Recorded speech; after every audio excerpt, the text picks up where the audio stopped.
make him so much better. So when he does step on the field, he's going to light this league up. You know, I think the reason he doesn't get the respect, I wish I had something really sexy, but it's very practical. It's risk. You know, those picks at the top, you don't want to blow it. You tend to go for safer. And the biggest risk for Lamar Jackson is just him getting hurt. Like, there's nothing he can do about it. He's not a hugely built guy. He doesn't have that massive base like Dak Prescott does. And he gets a lot of comparisons to Deshaun Watson. Look what happened to Deshaun Watson last year. Get hurt. Michael Vick got hurt a lot. You know, we were talking about that Florida State game where he blew up. He ran for 146 yards and 4 touchdowns. That's really, really risky in the NFL. He's also not one of those guys who slides a lot. I like him, and I think he can make up for some of that stuff because he's just so athletic. But it terrifies guys because he could be great. He could be the greatest answer ever.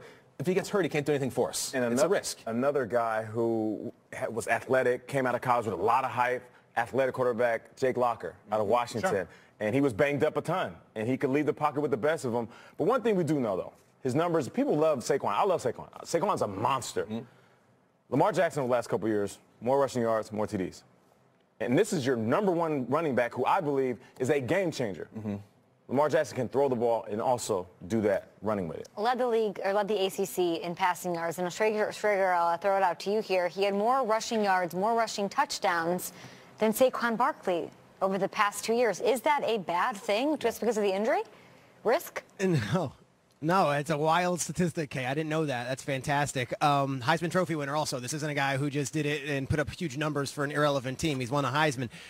I think, so I had the report at the Combine that teams requested for him to also work out at receiver if he wanted, and that got taken out of proportion. That teams are saying, you'll never be a quarterback, you're only a wide receiver. The truth of the matter is, he's such an athlete, he's so dynamic, that teams requested, hey, if you would like to, we'd love to see if you could be a receiver. That no one was saying to him, you're never going to be a quarterback in the league, and you can't. It was, to me, the ultimate compliment, saying you're that good of an athlete that we'd love to see you there also. Look, in recent years, you've seen a guy like Jerick McKinnon just get a giant contract.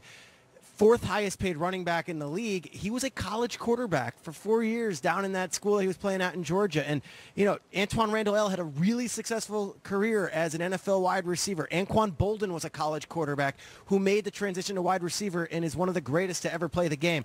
So this whole not enough respect thing, I get it. And it's certainly a racially charged thing when you see a tremendous African-American quarterback that, hey, you're not going to be a quarterback in the NFL because you're such an athlete. I get all that.